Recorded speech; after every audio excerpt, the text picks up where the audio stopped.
message reads like this. Hello, Brother Nashi. I have a secret that I want to tell you, but this secret I haven't told anyone. It is only me and my auntie who knows about this secret.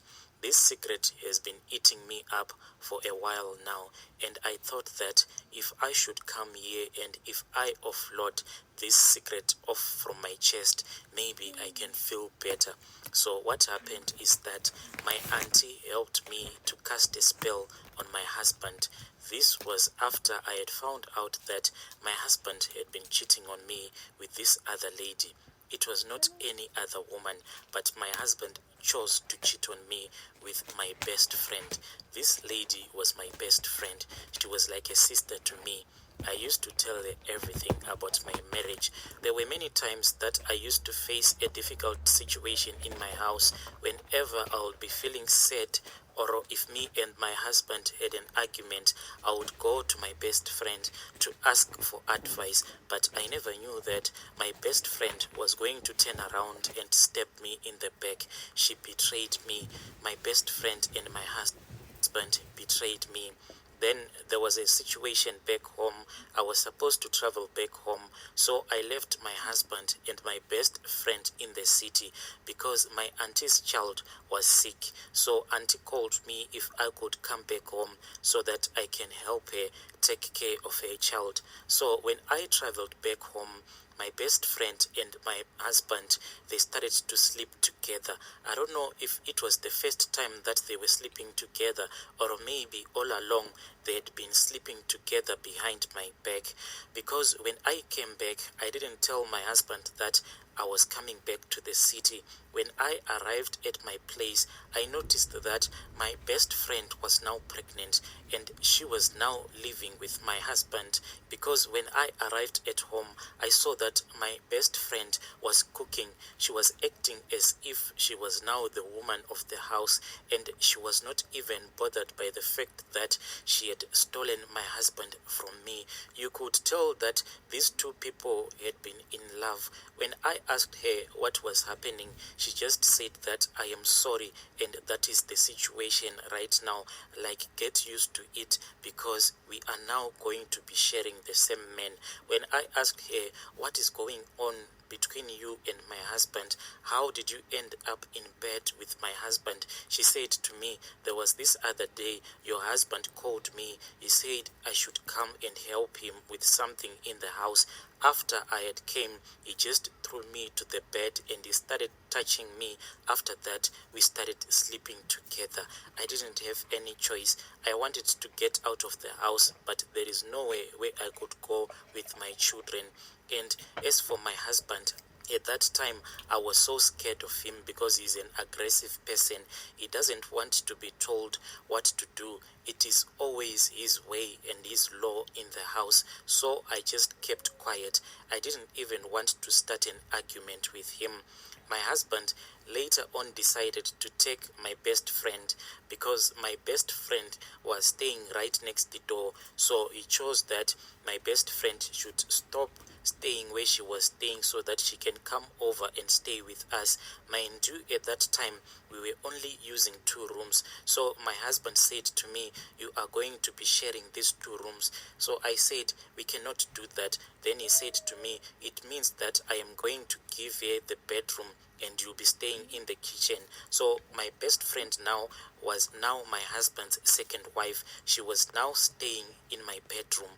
And my husband later even bought a gas stove for her so that she can cook in her bedroom. I was now in a polygamist marriage and I couldn't dispute his decision.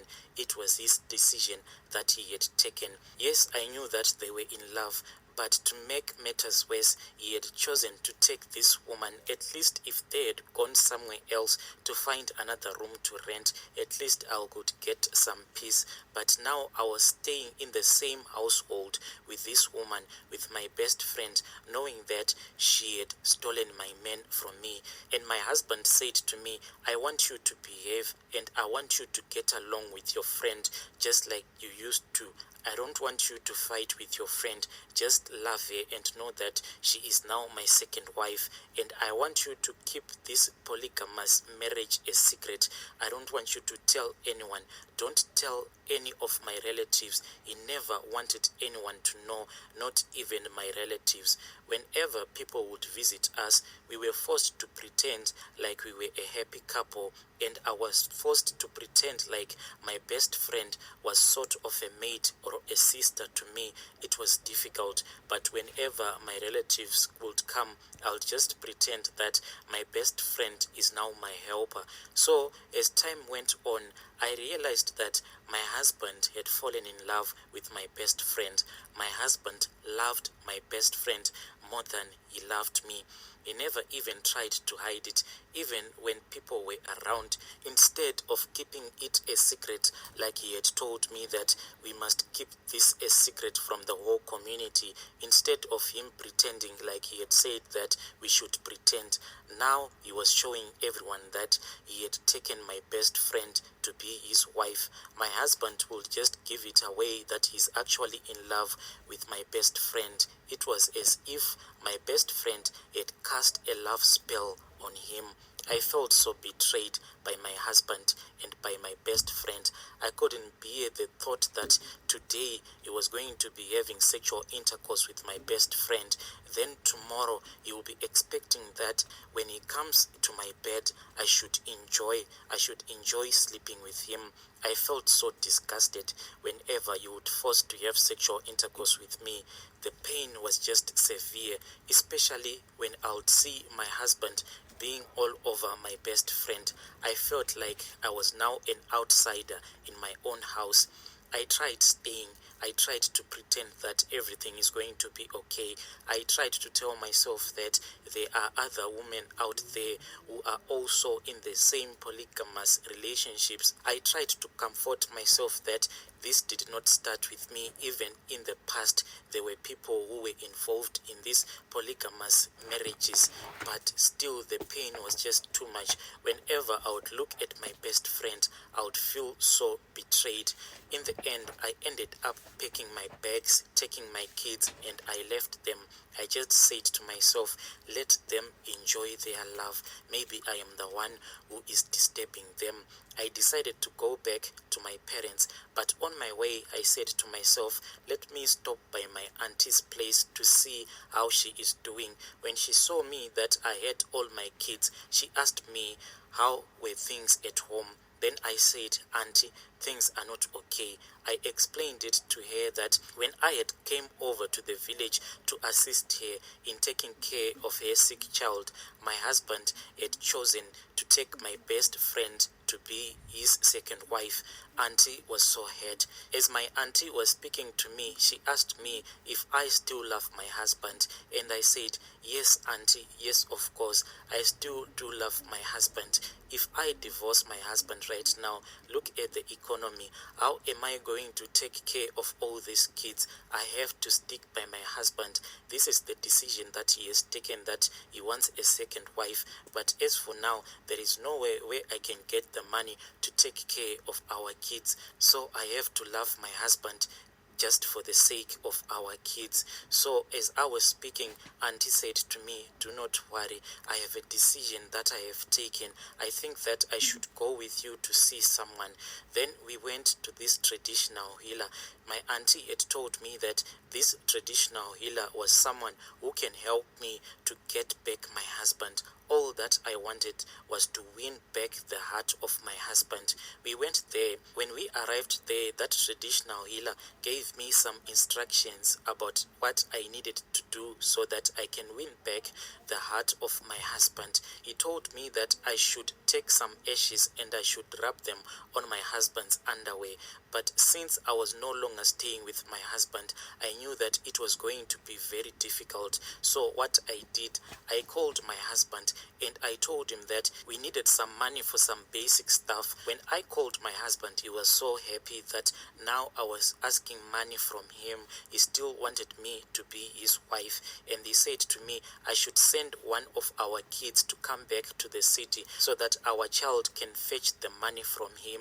I then told my child, whom I was going to send to the city, I said to her, when you get to your father's place, you must take these ashes and you must rub them against your father's underwears.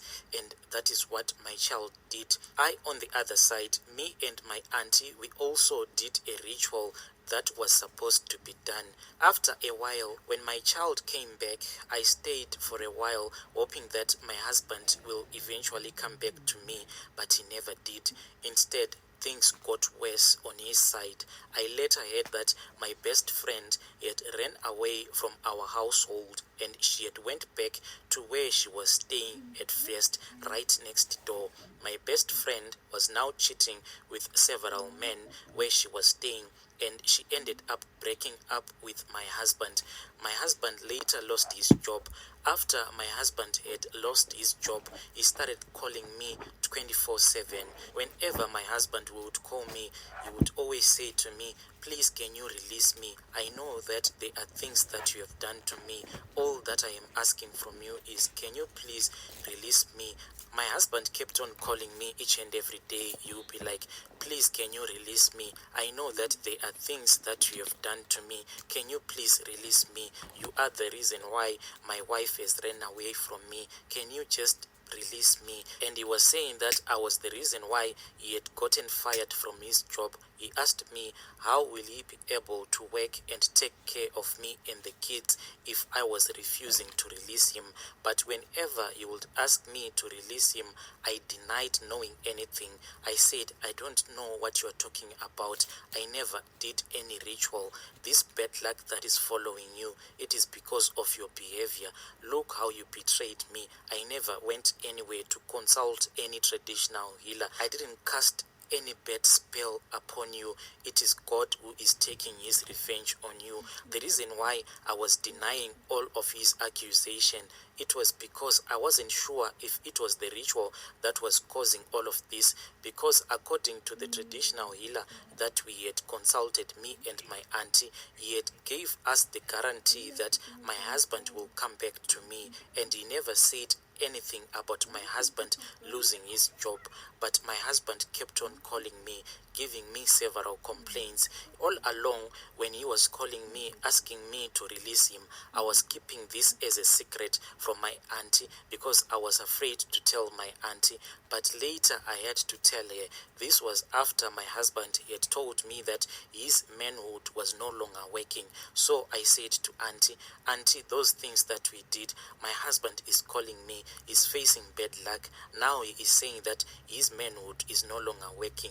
What are we supposed to do, auntie? I don't want my husband to die. My auntie then said to me, when we get the money, we have to travel back to that village so that we can speak with that traditional healer. Mind you, the village where we had gone to consult with that traditional healer, it was quite a distance from the village where we were staying with my auntie. So we had to look for the money first. After we had gotten the money, we traveled to that village. But I was shocked when we arrived in the village. There was a funeral of that traditional healer. That traditional healer had just passed on a few days earlier. We were shocked. Me and auntie, we were both shocked. We didn't know what we were supposed to do, so we came back to our village. After a while, I heard that my husband had been involved in a car accident. When my husband was involved in the car accident, he didn't have a seatbelt on. So because of the impact, it was too much. He was thrown out of the car, and now my husband can't even properly walk. He can't even urinate. For him to urinate, my husband has to use a tube. These days he is using a tube to urinate. So his relatives are constantly calling me to come so that I can take care of him. I know that my husband's relative, they are not saying this because they love me or what, but I think that they are saying this so that they can take off their burden on me. They don't want to take care of their sick relative. So I need to know if I should do it. Should I go back to my husband and take care of him, now knowing that he is not a man anymore? The way that he is urinating, I don't think that even his manhood is still there. And sometimes when I say that I should move on with my life, but I feel so sad for him because I feel bad. I think that I am the one who caused him to be like this. But also, if I think of doing it, what is going to happen tomorrow? This burden will forever be on me. What am I going to do with a man who uses a tube to urinate? Please help me with advice.